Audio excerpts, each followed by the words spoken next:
Show. Bom, a gente vai estar então trabalhando o texto de Apocalipse 2, versículo 18 ao 29. Eu não vou fazer a leitura para depois a gente voltar no texto, porque senão o tempo vai ficar complicado, tá? Então a gente vai lendo e trabalhando o texto. Tiatira, aí essa carta que é endereçada para essa igreja na cidade de Tiatira. Tiatira era, sem dúvida nenhuma, a menor e a menos importante dessas 7 cidades as quais receberam cartas de Jesus. Então, era a cidade menos significativa, era a cidade menos importante do ponto de vista cultural, social, religioso, enfim, era a cidade menos expressiva dessas 7 cartas, tá? A cidade, porém, ela tinha algumas peculiaridades. Por exemplo, ela era formada por muitas agremiações, associações mesmo.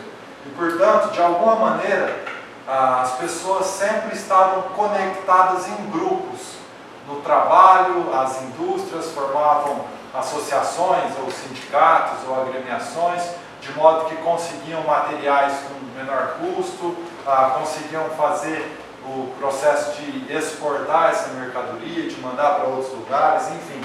Era uma cidade muito fechada em grupos, tá?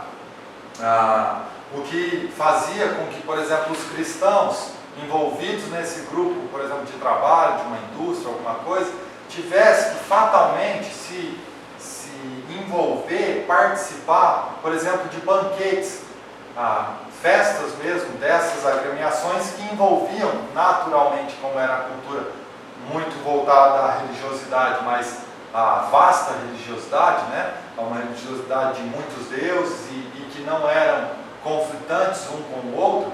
Então eles acabavam tendo que participar de banquetes que envolviam o paganismo, né? Religiões pagãs ali na sua adoração, comidas consagradas e tantas outras coisas. Então esse era um problema que os cristãos ali de Tiatira enfrentavam. Porém, como era uma cidade diferente de Pérgamo e Éfeso, no sentido de que não havia um templo ao imperador, diferente no sentido de que esse culto ao imperador não era tão maciço, não era tão forte, eles acabavam pensando que não estavam, entre aspas, em guerra espiritual. Que aquilo que eles vivenciavam, aqueles banquetes, aquelas coisas que não eram de fato conectadas a um templo, a um culto, mas que tinha parte disso, de paganismo ali naquelas festas, eles acabavam por muitas vezes se envolvendo sem perceber a gravidade disso. Então, era o problema de Tiatira, era que era mais sutil essa guerra, era mais sutil esse envolvimento com o que não deveria ser normal para eles. E talvez esse seja um bom ponto para nós partirmos, né? Essa é uma realidade muito comum para nós. Nós não temos a perseguição do império, por exemplo, contra nós aqui no Brasil. Nós não sofremos esse ataque constante e direto. Todavia, de maneira sutil, de alguma maneira, todos nós somos chamados a certas coisas que não têm ou não podem estar de maneira nenhuma atreladas à nossa fé. Então a gente vai trabalhar um pouco disso ao longo da carta e a gente vai tentar encontrar aí aplicações práticas para a nossa vida, tá? Então, Apocalipse capítulo 2, versículo 18, vai dizer assim: ao anjo da igreja em Tiatira, escreva: estas são as palavras do Filho de Deus, cujos olhos são como chama de fogo e os pés como bronze reluzente. Bom, como a gente viu na introdução, ou como a gente viu nas outras cartas, melhor dizendo, todo o começo das cartas é uma visão, é uma renovação do que eles tinham visto ou sido dito na introdução do livro de Apocalipse, no capítulo 1.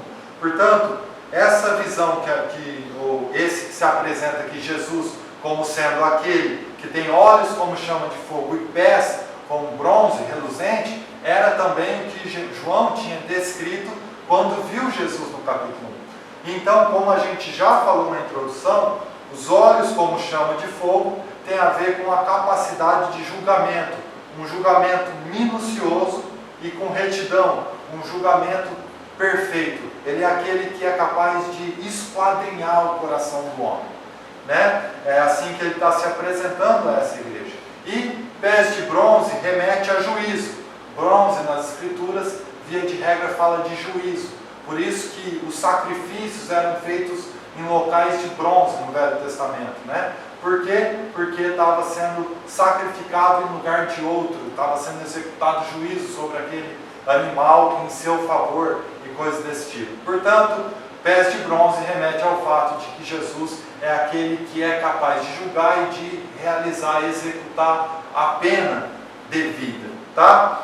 E, por fim, aqui no versículo 18 ainda, ele vai se apresentar como o Filho de Deus. E talvez você possa dizer, Léo, isso aí não precisa nem falar nada, nós já sabemos, ele é o Filho de Deus. Muitas vezes a gente vê essa expressão sobre Jesus nos evangelhos, isso está muito claro para nós. Sim, de fato, isso é muito claro para nós. Todavia, aqui tem um elemento a mais. Tiatira tinha como patrono da cidade, embora essa patrono é uma ideia mais nossa, católica talvez, né? Uma cultura mais latina, mas tinha como o tutor da cidade, o protetor da cidade, o Apolo. Apolo, que era um deus, né, deles, que eles adoravam. Apolo, segundo a tradição deles, era o filho de Zeus, que para o grego, né, era Deus, era o filho de Deus, era o filho de Zeus. E portanto, quando Jesus fala, eu sou o Filho de Deus, ele está fazendo uma conexão direta com o Apolo, que se dizia, ou que acreditavam ser o filho de Zeus, e, pasmem, o imperador da época, Domiciano, acreditava, ele era tão louco, que ele acreditava ser a reencarnação de Apolo, aquele que era o Filho de Deus. Por consequência, o imperador estava dizendo que ele era o Filho de Deus. E o que João, ou o que Jesus está dizendo aqui é, não se engane, ele não é um Deus, eu sou Deus, eu sou o Filho de Deus, portanto tem a mesma natureza de Deus, e portanto eu sou Deus, ele é um falso Deus, ele é um falso Deus que está aí diante de vocês. E portanto, essa era uma coisa que os membros da igreja de Tiatira deveriam se atentar, porque é verdade, o império não estava presente ali no sentido religioso, não havia culto, embora não fosse tão forte essa imagem do imperador como Deus ali, era sempre um perigo para a igreja cair nessa tentação de adorar o imperador. Então era um tipo de uma provocação de Jesus ao imperador Domiciano, tá? Versículo 19 de Apocalipse 2 vai dizer assim: conheço as suas obras, o seu amor, a sua fé, o seu serviço e a sua perseverança, e sei que você está fazendo mais agora do que no princípio.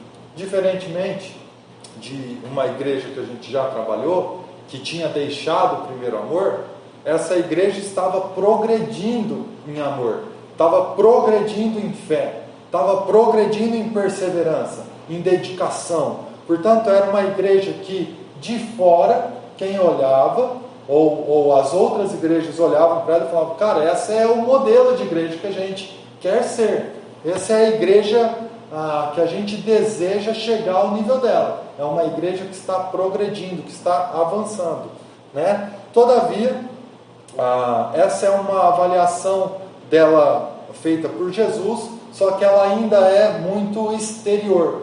Agora Jesus vai falar dos problemas dela também. Essa é uma avaliação do que eles estavam fazendo, crendo, daquilo que eles estavam firmes. Todavia, havia alguns problemas que precisavam ser expostos, dado que essa era uma avaliação comum dessa igreja.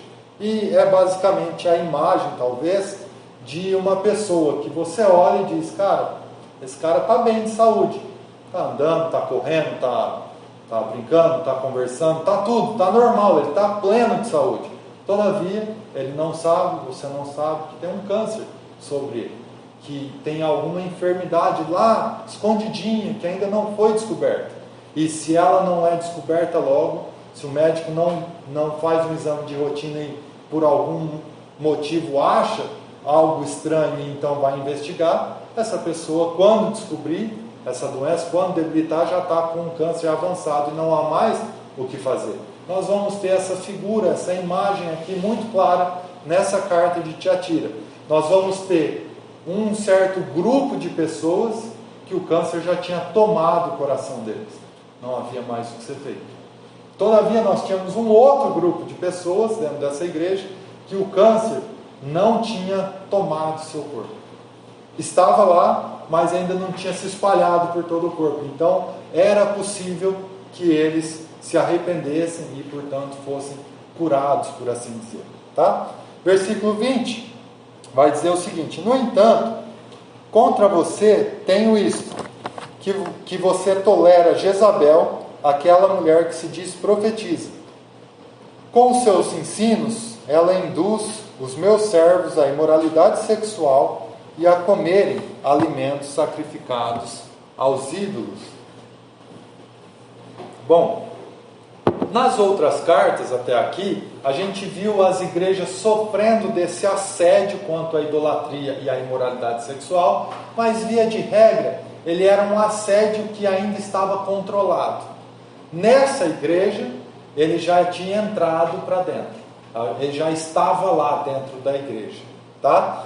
Então, quando ele fala aqui dessa mulher Jezabel, dessa profetisa, dessa falsa profeta, por assim dizer, profetisa, ele não está falando que o nome daquela pessoa que estava introduzindo falsos ensinos para a igreja, que estava levando a igreja a cometer erros, era de fato Jezabel. O que ele está fazendo é o mesmo que ele fez na carta anterior, usando um personagem do Velho Testamento, como ele usou Balaão e Balaque. Lembra que a gente trabalhou isso? Como ele usou Balaão e Balaque anteriormente, aqui ele está usando um outro personagem chamado Jezabel, a qual tinha sido esposa de Acabe, do rei Acabe, e que tinha introduzido em Israel a adoração aos Balaíns. E portanto a Baal, ao deus Baal, e Balaim os seus santinhos, digamos assim. E portanto, o que ele está dizendo é, assim como Jezabel introduziu no passado, dentro da nação de Israel, nação escolhida, uma falsa adoração, um falso Deus, ou falsos deuses, agora, diante de vocês tem alguém, ou tem pessoas, que estão introduzindo falsos deuses, que estão levando vocês à imoralidade sexual e à idolatria. Bom, aqui, via de regra, essa carta vai trabalhar muito falando desse diagnóstico de Jesus, usando figura de linguagem. Então, quando ele fala de adultério, ele não está falando de adultério no sentido literal, ou seja, de ter relação com alguém que você não pode ter relação, mas está falando de adultério no sentido espiritual, no sentido de que você está se entregando a outro Deus que não é o Deus verdadeiro, tá? É uma coisa muito típica de Apocalipse, essa linguagem figurada, tá? Então, em poucas palavras, o que Jesus está falando é que eles precisavam se atentar sobre essa introdução na igreja de ensinos que levavam seus membros a fornicarem com outros deuses, a aceitarem de alguma maneira, a se conformarem com a realidade da cidade, para não perderem seu status ou coisas do tipo. E a gente vai trabalhar isso com mais profundidade já já. Versículo 21 vai dizer: dei-lhe tempo para que se arrependesse, falando ainda de Jezabel ou dessa pessoa, né? Dei-lhe tempo para que se arrependesse da sua imoralidade sexual, mas ela não quer se arrepender. Então, essa profetisa, essa mulher que tinha influência na igreja, ela teve tempo, ela teve oportunidade para se arrepender, mas ela não quis, ela não fez. E agora você vai perceber que Jesus não chama mais ela ao arrependimento. Em outras palavras, o câncer tinha tomado de tal modo o coração, o corpo dela, que já não havia mais solução para o coração dela. Simplesmente ela podia se deixar andar. Jesus não está mais chamando ela ao arrependimento. Jesus simplesmente a abandonou ao seu próprio coração, à sua própria perversidade, à sua própria idolatria. Certo? Versículo 22 e 23, nós temos dois grupos aqui. Versículo 22: por isso, vou fazê-la adoecer e trarei grande sofrimento aos que cometem adultério com ela, a não ser que se arrependam das obras que ela pratica. Matarei os filhos dessa mulher. Então todas as igrejas saberão que eu sou aquele que sonda as mentes e coração, e retribuirei a cada um de vocês de acordo com as suas obras. Então, aqui nós temos dois grupos de pessoas sendo chamados aqui, ou sendo trazidos à luz. Um é o dos adúlteros, no sentido de que é aqueles que são amantes dessa mulher, desses falsos ensinos. É aqueles que ela está passando na rua e eles flertam com ela. Ou seja, é um ensino que eles de alguma maneira se simpatizam com ele, todavia não o abraçaram como sendo parte da vida deles. Eles estão apenas flertando, dando uma piscadinha para esse ensino, para esse tipo de pensamento. Esses são os amantes, aqueles que cometeram adultério com ela, que estão de alguma maneira flertando com esse pecado, com esse erro. Os outros são os filhos dessa mulher. E a ideia, no sentido logicamente figurado, que ele está sendo transmitida, é que filho é aquilo que é gerado de você. E portanto, é algo que já é sangue do seu sangue. É algo que está ligado até o fim. E portanto, não tem como cancelar. Quando você tem um filho, você pode brigar com ele, você pode expulsar ele de casa. Não deve, obviamente, pelo amor de Deus, mas você pode fazer, pode acontecer de tudo. Todavia, ele nunca vai deixar de ser seu filho. Você sempre vai nutrir amor por ele, de alguma maneira essa ligação é eterna. E portanto, essa é a imagem daqueles que flertam com esse falso ensino e daqueles que são filhos desse ensino, que são sangue do sangue, que já não tem mais como fazer separação desse ensino dessa mulher com o que eles são. Eles encarnaram essa ideia. A esses, nenhum chamado para arrependimento. Aos amantes, chamado a arrependimento. E a eles, duas situações diferentes. Aos amantes, eu trarei sobre eles profunda dor, de modo que eles venham se arrepender. Aos filhos, eu os entregarei à morte. Não há o que ser feito. Eles já se perderam, já se extraviaram, atingiram uma medida que eu não vou mais poder trazê-los de volta. Nós precisamos estar atentos, e aqui vai uma primeira aplicação prática para nós. Nós temos dentro da mesma igreja, uma igreja robusta, uma igreja que serve a sociedade onde está inserida, uma igreja que tem crescido em fé, em amor, em perseverança, mas que por algum motivo estava com a guarda baixa quanto ao escudo da fé, quanto a se guardar do que não tem a ver com a fé cristã. Então, muitos deles encarnaram falsos ensinos e outros simplesmente estavam flertando com essas falsas ideias. Bom, eram a mesma igreja, era o mesmo povo, o mesmo ensino. De novo, assim como anteriormente na carta anterior, a gente falou dessa mesma coisa. Nós precisamos tomar cuidado de que a gente não seja aqueles que estão ouvindo ensinos da palavra de Deus e, por estarmos com a guarda baixa, acabamos infiltrando, deixando infiltrar no nosso coração, na nossa mente, ideias, pensamentos que são contrários à fé cristã. Principalmente no mundo que a gente está. Porque naquele mundo de então, essas ideias vinham geralmente ou na praça, nos teatros da cidade, ou nos templos pagãos, ou alguns que penetravam, se infiltravam dentro da igreja. Para nós nem precisamos sair de casa. Essas ideias, esses pensamentos contrários, ou que não revelam a fé cristã, vêm pelo celular, o qual nós estamos o tempo todo conectados. Não tem mais aquele negócio, você está conectado, você está online. Cara, não existe mais isso. Ninguém se desconecta mais. É o tempo todo. E portanto, nós precisamos, mais do que nunca, estarmos atentos aos preceitos da fé cristã. Mais do que nunca, estarmos lendo, meditando na palavra de Deus, orando, pedindo a Deus que guarde a nossa mente, guarde o nosso coração, porque ela é bombardeada como jamais foi na história. Como jamais, em termos de intensidade. E, portanto, nós precisamos nos guardar para que a gente não se torne filho daquilo que não tem conexão alguma com Cristo. E um dia, simplesmente, não haja mais possibilidade de retorno para a fé. Certo? E, portanto, outra coisa muito prática. Por vezes, o Senhor traz dor sobre nós, porque Ele é nosso Pai. E Pai usa vara para corrigir. Pai precisa, muitas vezes, dar uma palmada. Isso não é falta de amor. Muito pelo contrário. Isso é cuidado. Isso é desejo de que você se torne alguém decente. Isso não é falta de carinho. Muito pelo contrário.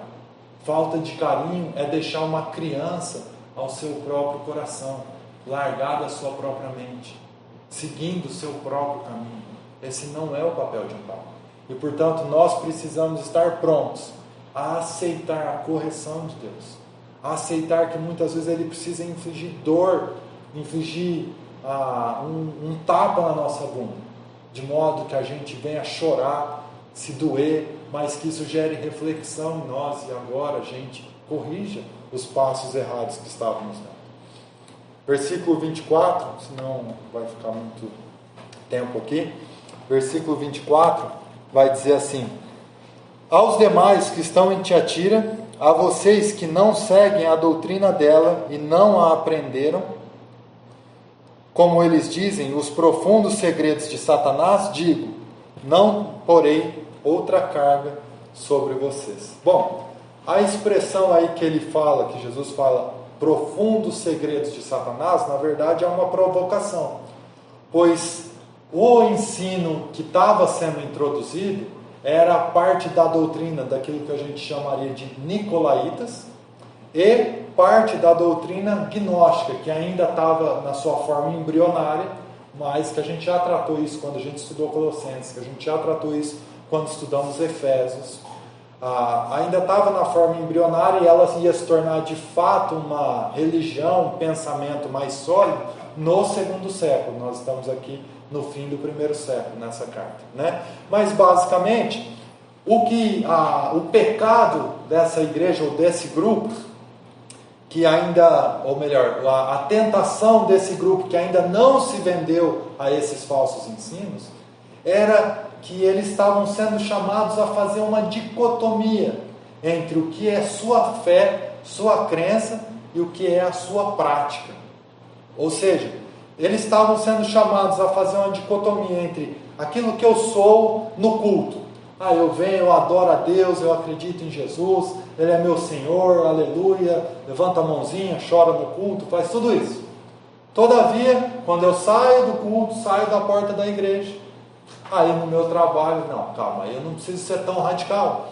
Aí sim, Ele está comigo, mas Ele está para me abençoar, não para dirigir as minhas decisões no trabalho. Sabe, agora Ele se tornou, de segunda a sábado, talvez só um adereço, um acessório da minha fé. E no domingo eu de novo coloco Ele lá no altar como meu Deus, o meu Senhor, o meu ídolo talvez, porque isso não é Deus, é ídolo, né? Mas essa não é a realidade da fé cristã. A realidade da fé cristã é um Deus que vem habitar dentro de nós e que, portanto, Ele quer guiar os nossos passos, as nossas decisões em todo o tempo, a todo momento. E, portanto, essa nós temos ali na igreja a profetisa falsa, nós temos os filhos dela, que já estavam entregues e não tinha mais solução para eles, nós temos aqueles que estavam flertando com essa falsa doutrina, e nós temos aqueles que estavam perseverando na verdadeira fé, na verdade do Evangelho. E a esses, versículo 24, dedica essa palavra e vai dizer: vocês fazem bem em não se entregarem àquilo que eles chamam de profundezas de Satanás. Na verdade, eles não chamavam assim. Eles falavam que eles tinham acesso aos profundos mistérios, aos profundos segredos de Deus.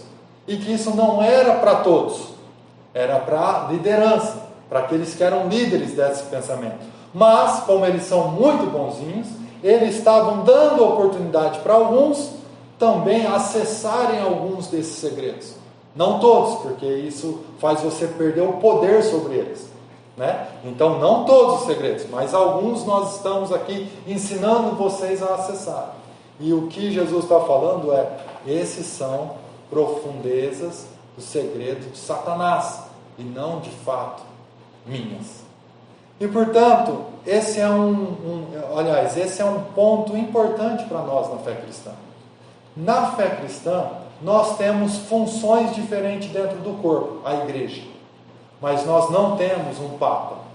Nós não temos alguém que conhece no sentido de experimentar Deus, de experimentar as coisas espirituais, mais do que o outro, por causa da função dele. Não, todos nós temos acesso a Deus, e portanto, pelo sangue de Cristo, obviamente, e portanto, todos nós podemos conhecer mais e mais desse Deus. Não importa se você é o pastor da igreja, está engravatado, não importa isso. Não importa se você é o pastor, a sua oração não tem maior poder do que a oração de um irmão que nunca assumiu nenhum serviço na igreja. Não é pelos méritos da pessoa que está orando que Deus faz ou deixa de fazer algo. É pelos méritos de Cristo, que já consumou na cruz a obra de redenção. E é por isso que quando a gente ora por alguém, a gente não fala: Deus, eu te peço em meu nome. Não, eu peço em nome de Jesus, porque se for em meu nome, estou danado. Ele vai falar: você, Léo, fazendo esse tanto de coisa errada que você faz, está pedindo. Você não tem essa moral não, meu amigo. E portanto nós pedimos em nome de Jesus, porque é um ato consumado. Ele entregou-se na cruz sem pecado, em nosso favor. E portanto, por meio dele, nós adentramos a sala do trono e pedimos em favor de outros e em nosso favor também. É pela misericórdia de Deus, não é pelo nosso mérito. Logo, a fé cristã não participa ou não comunga da ideia de que há um superior que é capaz de conhecer mais do que os outros sobre Deus. Não, está acesso livre a todos aqueles que querem vir a Deus, por meio de Jesus Cristo.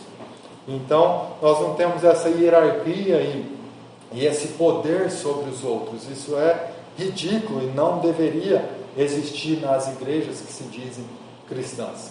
Ele simplesmente não compactua com o que é a fé cristã. Tá? Então, Jesus faz uma provocação aqui dizendo que esses caras, eles na verdade apresentavam os segredos da profundeza de Satanás. Por quê? Porque os princípios não estavam de acordo com as Escrituras. Simples. E portanto, não tem a ver com ele, o Cristo, porque o Cristo está revelado nas Escrituras Sagradas. Não seguir, porém, os falsos ensinos dessa profetisa implicava num probleminha. Como eu disse para vocês, Tiatira era uma cidade formada por muitas agremiações, portanto, por muitos grupos, por muitos sindicatos, por muitas associações. Então, não coadunar, não participar desses banquetes que tinham também sacrifícios a ídolos e tudo mais, significava estar à margem da agremiação que você fazia parte. E logo, você seria tirado dela. E quando você fosse tirado dela, você não encontraria outra, porque lembre-se, o mundo, o primeiro século, era infestado de inúmeros deuses. E portanto, se você fosse para outra agremiação, fatalmente você teria que se sujeitar a coisas que têm a ver com outros deuses pagãos. E portanto, você ficava sem essas conexões. E sem essas conexões, você fatalmente estava fadado à pobreza. Você fatalmente estaria à margem da sociedade. E é por isso que Jesus, sabendo disso, ele diz, então, versículo 24, finalzinho dele: não porei outra carga sobre vocês, apenas não se entreguem a isso, e eu não porei outra carga sobre vocês. Por quê? Porque já era pesado demais. Já significaria tanto para esses caras. Já implicaria em tamanho sofrimento, dor, porque envolveria a perda de muitas coisas. De posição social, de dinheiro, de tudo. E portanto, Jesus na sua misericórdia, com o coração pastoral, ele diz, isso é suficiente. Eu não quero colocar sobre vocês mais carga. Versículo 25 vai dizer, tão somente apeguem-se com firmeza ao que vocês têm, até que eu venha. Em outras palavras, segurem firme, retenham aquilo que vocês receberam, a verdadeira palavra de Deus. Muitos em Tiatira já haviam abandonado o que tinham recebido. A gente viu esses dois grupos, né? Os amantes e os filhos dessa falsa profetisa. Talvez porque eles estavam sempre em busca de novidades, sempre em busca de novas revelações. O coração deles não foi assentado de fato em Deus. Eles queriam sempre mais. Sabe, nós somos assim, por natureza. Você compra o celular, daqui a pouco você quer o novo. Você compra o vestido, daqui a pouco eu quero o novo. Mudou a moda, meu amigo. Mudou o estilo, eu não posso sair cafona na rua. Mudou o negócio. Então, nós somos esses seres que têm sempre desejo pelo novo, pela coisa atual. E isso se manifesta também na questão espiritual.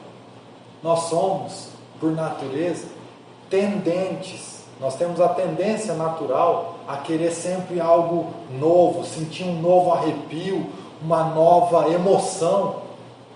E daí a gente corre o risco de se entregar a falsos ensinos. Quando a fé cristã nos chama exatamente a fazer o contrário. Nos chama a nos atentarmos para os velhos ensinos, a nos apegarmos com firmeza a eles, a retermos eles até o fim.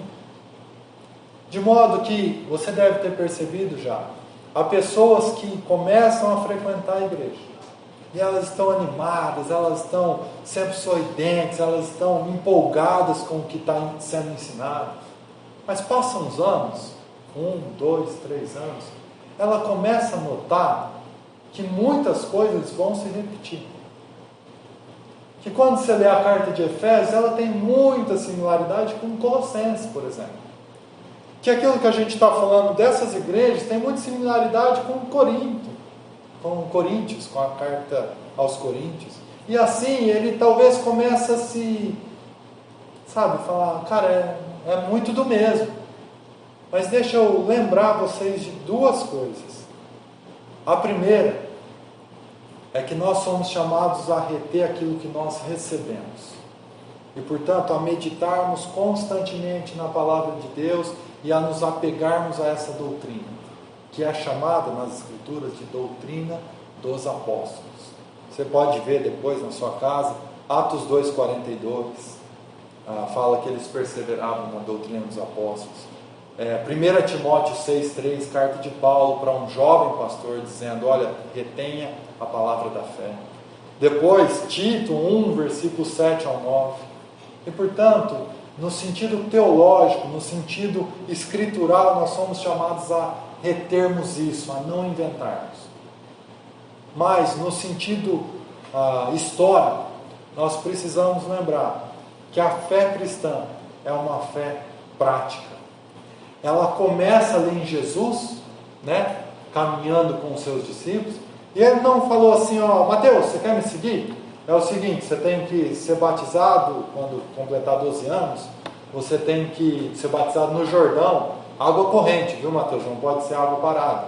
Mateus, você tem que conhecer todos os livros da lei, todo o Velho Testamento, e saber de cor todos os salmos. Mateus, além disso, para me seguir, ele não fez isso. Ele não fez isso. Ele simplesmente falou, Mateus, vem, me siga. E o Mateus começou a seguir. Sem todo aquele calabouço teológico. Sem todo aquele manual para falar assim, não, acho que eu não quero. Não, ele simplesmente chamou o Mateus para uma caminhada. E assim ele fez com todos os outros. Quando Natanael chega até ele tendo falado para o irmão que o chamou, Tiago, chamou falando assim, acho que nós encontramos o Messias. E daí o Natanael não levou muito a sério a conversa. Ele, sim, é Jesus de Nazaré. Ele, sério que você está falando isso para mim? Pode vir alguma coisa boa de Nazaré, meu amigo? Você está de sacanagem. E aí o Felipe vira para ele e fala, eu falei, Tiago, não é Felipe, desculpa. Vem e veja. Vem, experimente disso. Venha e conheça. E daí você vai me dizer se eu estou com a razão ou não estou com a razão. Portanto, a fé cristã é uma fé de prática, não é uma fé de teoria. Ela tem teoria, mas a prática é fundamental para ela. Por isso que eu disse para vocês, não serve o cara que vai na igreja todo domingo. Não serve escutar a mensagem todo domingo. Não serve escutar a mensagem nem mesmo todos os dias. Se você não entende que isso tem que descer para o seu coração, para você aplicar na prática. Isso é ridículo. É como o Tiago vai definir, é como o homem que olha no espelho, vê a sua imagem, logo vai embora e esquece da sua imagem. Não, nós precisamos tomar aquilo e aplicar ao nosso dia a dia. A fé cristã é isso. Lembra dos apóstolos, em Atos dos Apóstolos? Está falando da prática da fé cristã no dia a dia. Eles ainda não conheciam, eles ainda não tinham recebido todas as cartas, toda a revelação de Deus. Mas naquilo que eles tinham recebido de Jesus, nisso eles se empenhavam para praticar. E aos poucos Deus foi dando a eles novas ideias, novas perspectivas. Só que deu a eles. E nós, como somos frutos desse ministério de Jesus e dos apóstolos, nós não temos mais que ter novas ideias. Nós temos que nos apegar às antigas ideias. Nós temos que abraçar aquilo como o nosso paraquedas quando a gente está pulando do avião. Ou você se abraça a isso, meu amigo, ou você vai morrer. Ou você se abraça a isso, ou não tem salvação para você. E é esse o chamado de Jesus para essa igreja.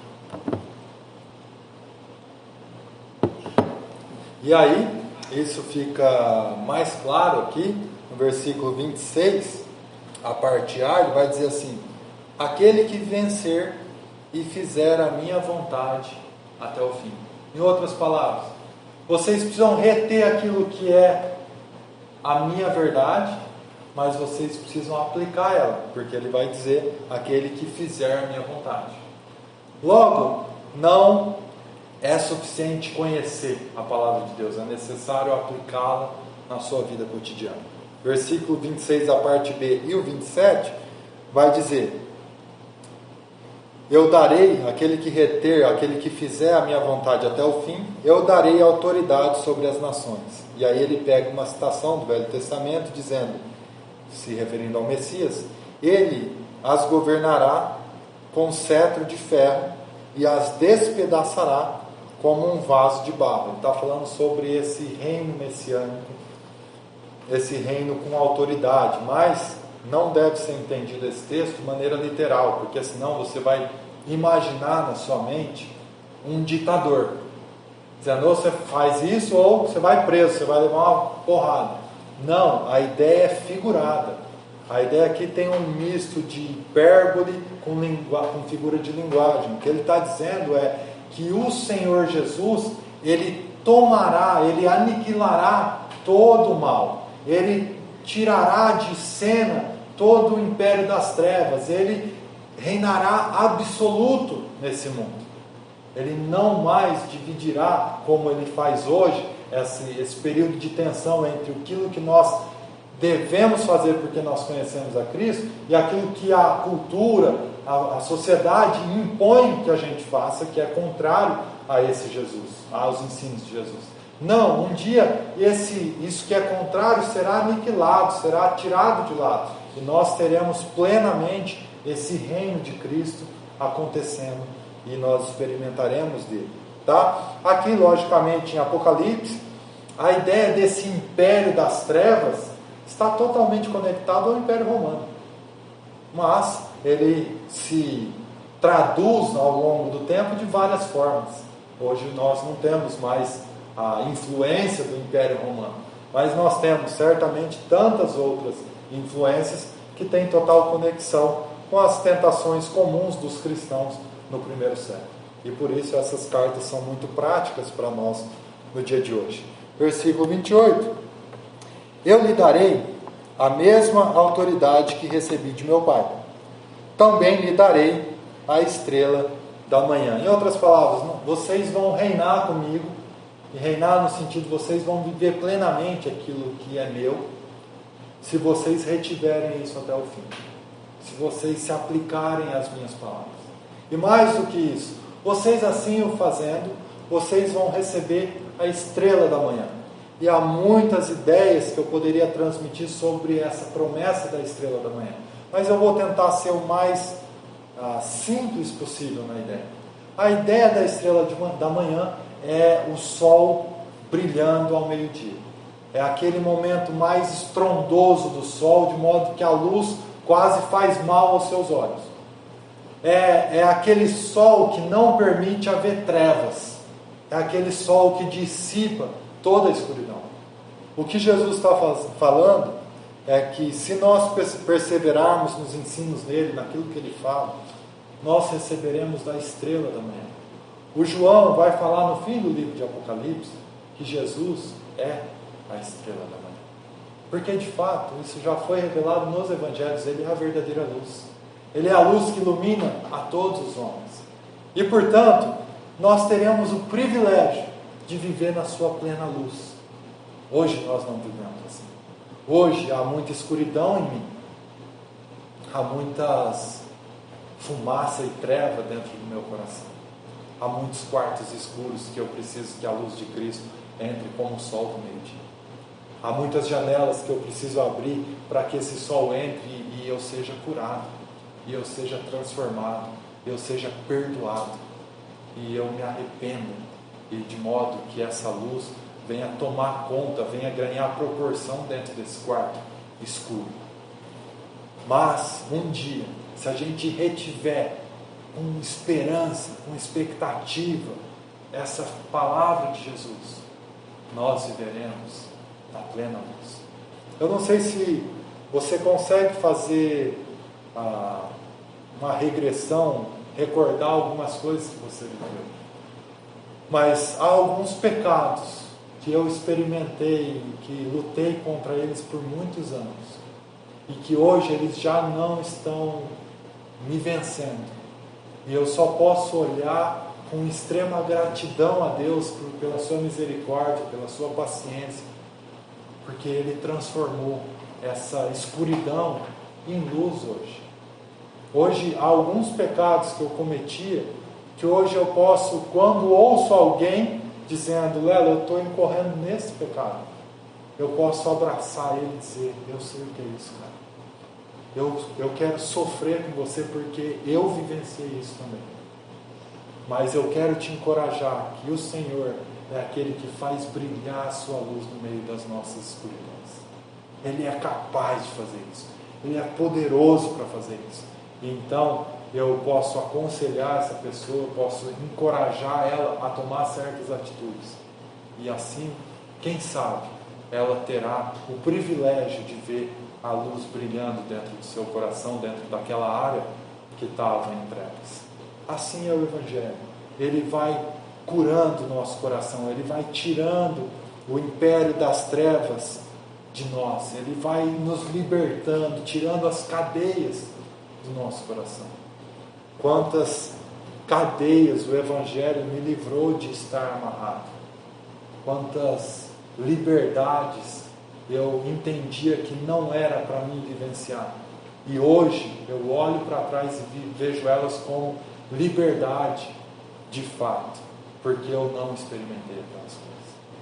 Bom, então a estrela da manhã será dada àqueles que se atêm às Escrituras e aplicam ela aos seus corações. E por fim, versículo 29, aquele que tem ouvidos ouça o que o Espírito diz às igrejas. Eu não sei se vocês perceberam, mas nós tivemos 3 cartas anteriores onde o Espírito diz às igrejas, esse ouça o que o Espírito diz às igrejas, sendo anterior às promessas para aqueles que ouviam esse Espírito. Aqui ele inverte a ordem, ele traz as promessas e depois ele fala do Espírito. Infelizmente a gente não tem tempo, mas na semana que vem eu espero lembrar de começar assim a próxima carta, a carta para a igreja de Sardes. Nós temos um quiasmo aqui, uma conexão, por isso que ele fez essa inversão. E a partir de então, as 3 próximas cartas, o Espírito, ouça o que o Espírito diz à igreja, é no final, não é mais no meio dessa carta. Mas isso a gente vai trabalhar na semana que vem. Para terminar e talvez recordar vocês de refletirem sobre a vida de vocês, como vocês estão aplicando essas coisas, a palavra de Deus ao seu coração e ao seu dia a dia, eu queria te confrontar nessa manhã com um pecado que é muito comum para nós. As mídias sociais, elas ouvem a gente falar de carro, chega lá, a gente estava falando disso, né, Thiago, esses dias, ou você conversando sobre carro, de alguma maneira, o capeta, né, manda um patrocinado lá, um treco de propaganda de carro, né? Ou você fala, nossa, acho que ela lê até pensamento, né? Você pensa em alguma coisa e aparece lá desgrama te tentando a essas coisas, né? E cara, é assim, nós vivemos o tempo todo sob ataques, e se nós não tivermos conexão com aquilo que é eterno diariamente, vai ser fatal nós incorrermos nesses pecados. É pecado de pornografia, é pecado de consumismo, é pecado de querer tudo para si e não pensar no outro, é pecado de olhar os seus direitos mais do que olhar os direitos do outro, o que é egoísmo e é totalmente contrário à fé cristã. E portanto, nós precisamos aplicar a palavra de Deus ao nosso coração, de modo que a gente vai externar para o mundo essa luz que entrou na nossa escuridão. De modo que ao ver que nós não somos ou não trilhamos a mesma estrada comum a todos os homens, de fato, vão nos perguntar: que estrada é essa que você está trilhando? Que luz é essa que está chegando à porta da sua casa? Eu preciso conhecer esse negócio. E então você poderá, de maneira muito natural, discipular essa pessoa ao caminho que leva à verdadeira vida, à verdadeira luz.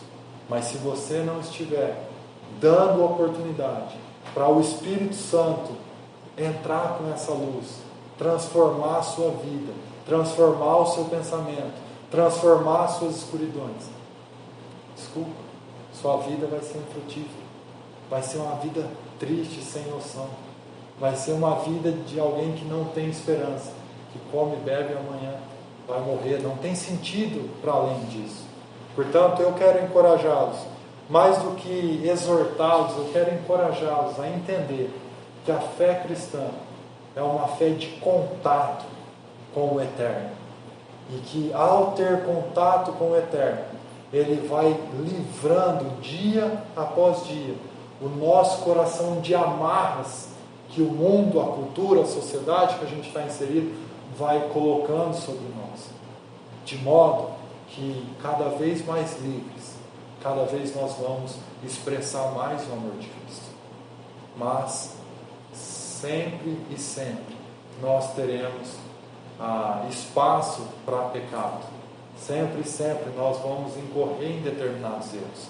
Mas ao ter contato com o Eterno, essa luz que brilha deixa clara a minha escuridão, e então eu me arrependo, me entrego de novo a Ele, e o processo segue em frente. Esse é o meu encorajamento para vocês, que vocês avaliem o coração de vocês, que vocês se apeguem às Sagradas Escrituras, à sã doutrina, de modo que cada dia essas escuridões vão sendo dissipadas, e você possa se alegrar com o que Deus tem feito no teu coração. Amém?